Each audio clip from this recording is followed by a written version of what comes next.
There's something I do like feature-wise about the car. And, well. Yes, it is.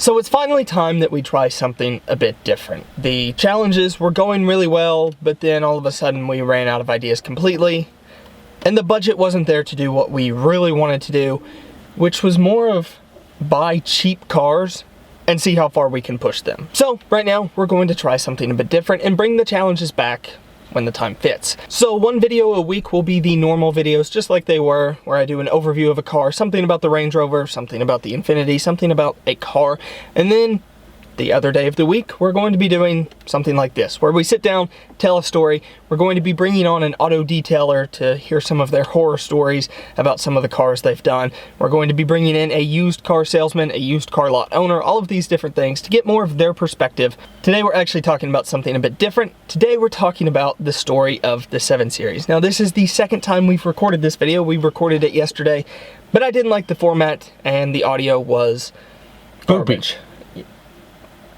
Nick, back in October 2016, I bought the Range Rover, and then shortly after that, you bought, same year, 2011, BMW 750 Li xDrive, the ultimate asshole car. There is not a car in the world with a longer name than the BMW 750 Li xDrive.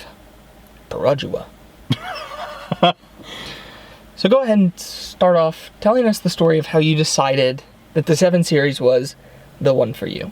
Well, basically, I decided because Patrick had previously looked at a 7 Series. It was an older 7 Series, like 2007, 2008. I think it was a 2004. Okay, even older than that then. So, you know, a really old 7 Series, and I like that car a lot. And I wanted something newer. My budget, you know, fit a newer 7 Series. So with that, I went ahead and said, you know what? Let's go ahead. Let's buy a 2011 newer BMW 7 Series. And the problem is, that's where my research stopped. That's everything. I just looked at a couple reviews online from 2011, right after the car came out, from like the big review companies like CNET and people like that, and decided, yeah, this car looks luxurious. Yes, woohoo! And it looked like what I wanted, and I had no clue there were any competitors. I didn't know. I wasn't that into cars at the time. You know, ignorance was big for me here, because I didn't know the XJL competed with the 7 Series. Be fair, it just came out that year, though.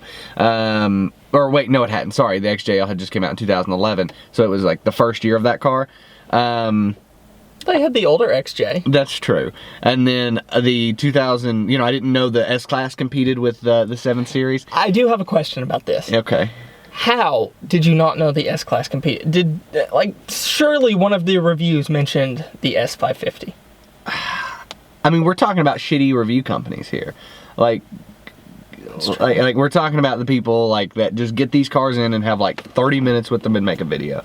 So, you know, we're not talking about like, so we're not like talking about, you know, any long-term use of the car. We're not talking about, you know, even like really comparing them to anything except here are the features of the car. That's what I was looking at. The S-Class is the, I mean, like, that's just, how do you not know the S-Class is an executive luxury sedan? I thought the 7 Series was in a class of its own. It is, and on reliability. Yes, and see, we know this now, but yeah, I mean, like, basically, first used car I'd ever bought from a dealer was a BMW 750 Li xDrive, and that is not something you should hear from anybody ever. There are so many parts to the story. We'll just skip down. So we know how you decided the 7 Series was the one. Just because I felt like it, basically. Right. And a 7 Series is a great car. I think it's the second best luxury sedan, new with a warranty. The first one would be a Jaguar. A Jaguar. Which is what I should have bought. Yeah. 5-liter V8 life. Yeah, pretty much. Or, you know, you could get the V6 and the Jag. Yeah. But, so basically that we decided on that car, and then it was time to go buy a BMW 750 Li. The xDrive I didn't care about as much, but I ended up with one that had xDrive. I would love to say this is where the story goes downhill, but it starts at the title. Yeah, I mean, so basically, I'm looking around in our local area. There's no 7 Series near us. The biggest city to us is Knoxville, and down there, I mean, the only 7 Series that are down there are getting worked on. I mean, so there's nothing like... Was that not a clue? But there are no 7 Series in this area, so... Anyway, you start to look and you go, there are a lot of 7 Series in and around Atlanta. So... Can I say something about Sure. Atlanta? Their used car market, for anyone who is outside of the Southeast, Atlanta's used car market is littered with garbage. I'm not kidding. Almost every luxury car you look at in the Southeast, excluding Florida, they're all in Atlanta. Yeah, I mean, and... it's ridiculous. And they're garbage. Not all of them. There are a lot of good used car dealerships in Atlanta. Basically, something else I will say about the Atlanta car market that's very interesting. I mean, you can buy here, pay here, pretty much anything down there. I didn't buy here, pay here my 7 Series, thank God. But like, you can like put 15 grand down and get a 2011 V8 Vantage, and stuff like that, and buy here, pay here it, and no credit checks or anything, and you can drive V8 Vantage. That's not normal. That's not something you should do, but something you can do in Atlanta. So, yeah. But basically, we go down there. We decide that that's where I need to buy my 7 Series because that's where all the 7 Series are. That was kind of fatal flaw number one. I would have rather have waited up here until a good car had came up, but it was kind of a rush. I wanted to buy a car now, and so Atlanta we went. So tell us about that weekend. That is honestly one of the most fun weekends of my life. We got an Airbnb down there in Marietta? Somewhere. Yeah, I don't remember where it was. It was near Marietta and Alpharetta. Yeah. We got a really cool Airbnb down there. We had the Range Rover. We took the Range Rover down there. I think the Range Rover went to Atlanta 3 times the first 2 weeks I owned it, which was insane. Because that's a 4-hour journey there and back. So it's 4 hours down there and then 4 hours back. But that was a really fun trip for me. I really enjoyed it. We would go out late at night and look at 7 Series on lots that were closed. We would explore the city. It was a really fun trip for me. And I don't get to talk about it because Nick... The interesting thing is, I love this, because Patrick tells that story a lot different than I tell that story. Because Patrick tells that story of, like, this is a fun day, like a fun trip to Atlanta and everything like that. I tell that story as, this is the trip that cost me $14,000. So it's like, it's a kind of crazy thing. And by the way, that $14,000, that's what I lost on the 7 Series, and I lost that in 3 months. So, and that doesn't necessarily include depreciation or anything other than the fact of the stuff that was wrong with the car that caused it to depreciate. So, yeah. But go down to Atlanta. We get this Airbnb. It was a really fun experience. It was a really fun trip. Patrick got locked out of the Airbnb, which I don't even know if he remembers. I do remember that. I went for a morning drive in the Range Rover. It was brand new. I had it. I think at that point I had it 2 days. Yeah. When we first took it down there, and I was so excited. So I wanted to drive it around Atlanta. Nick was still asleep. It was like 10 o'clock in the morning. No, it was 9 o'clock in the morning. It was earlier. And I went out to look at the Range Rover. I just went out there to look at it and just stare at it. I have a problem. But when I went out there, I didn't have the key code for the house. And I was locked out of the house for, I think, an hour. Yeah. So I just went and got breakfast. Of course. So, that happened and everything. But basically, we go down there. The day we go down there, we test drive 3 7 Series at one dealership, or 4 7 Series at one dealership. All of these are duds. I mean, they're absolutely horrible. Everything from jerky transmissions. Was that Roswell Mitsubishi? Yeah. And which is actually a sister dealership to where I ended up buying my car. Didn't know that at the time, but yeah. So anyway, bad transmissions on these 7 Series, broken screens in the back. One of them ran out of gas on us while we were with a car dealer. Had to sit and wait for somebody to come pick us up, which was funny. Blowing smoke, all sorts of stuff that you just don't want to see in the 7 Series. So we automatically nick all those, right? None of those are going to work. Throw them all out. So, go to the Airbnb, we're looking on AutoTrader, all this place, and stuff like that. And one fatal flaw that we did make is we actually were on a Sunday, and so only one dealership was open. And it was the dealership that we went to and bought our 7 Series at. So we found the 7 Series that we want. Now, this lot had like 2 or 3 7 Series on it.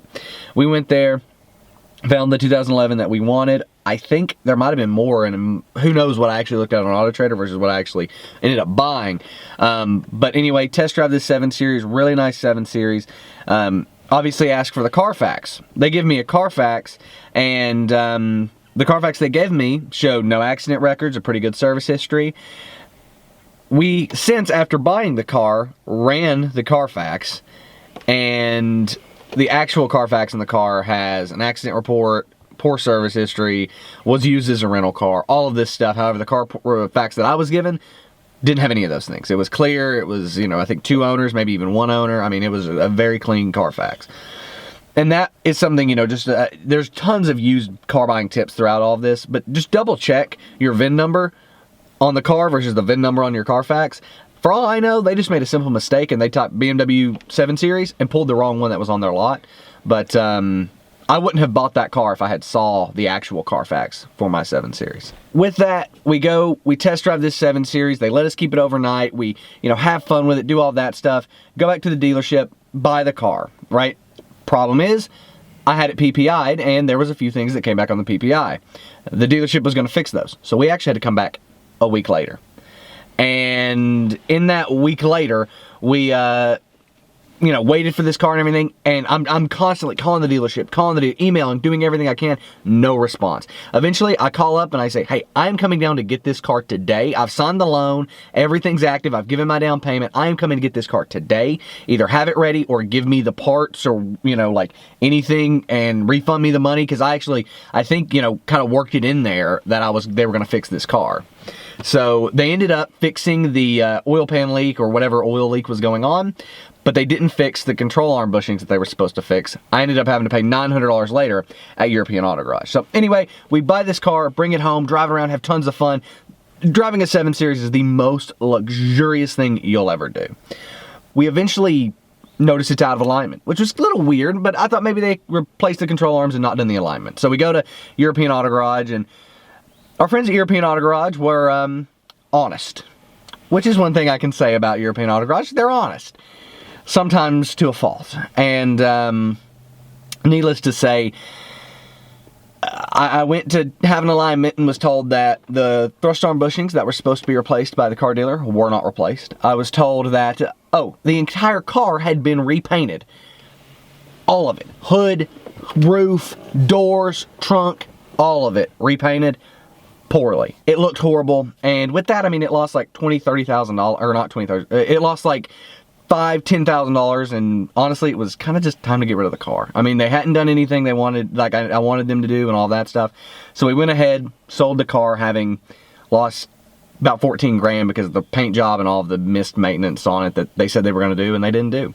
So, long story short here, be careful when buying a used car. Don't go overboard with like your, I have to buy a car now. Wait, look for the right car, buy the right car, and yeah, be careful. Will you buy another 7 Series? I will buy another 7 Series. Why? Well, because there's nothing wrong with buying a 7 Series. There's nothing wrong with buying a used car. There's everything wrong with buying a 7 Series. I just didn't know anything that was wrong with the 7 Series. Because everything's wrong with them. I didn't know what to look for when buying that car. Now I know if you buy I'll tell you, the front to the end, it's all wrong. But now if you buy a 7 Series, I know, what to look for, the engine and all this stuff that needs to be checked off on these boxes. So I will probably buy another 7 Series. I'll just be very careful about it. Or I'll buy a 740 Li, which doesn't have the engine problems. Please buy the Jag. I'm going to buy the Jag first. I'm going to buy an XJL first. That's shocking. Anyway, guys, so I think that was the first Rover Rants.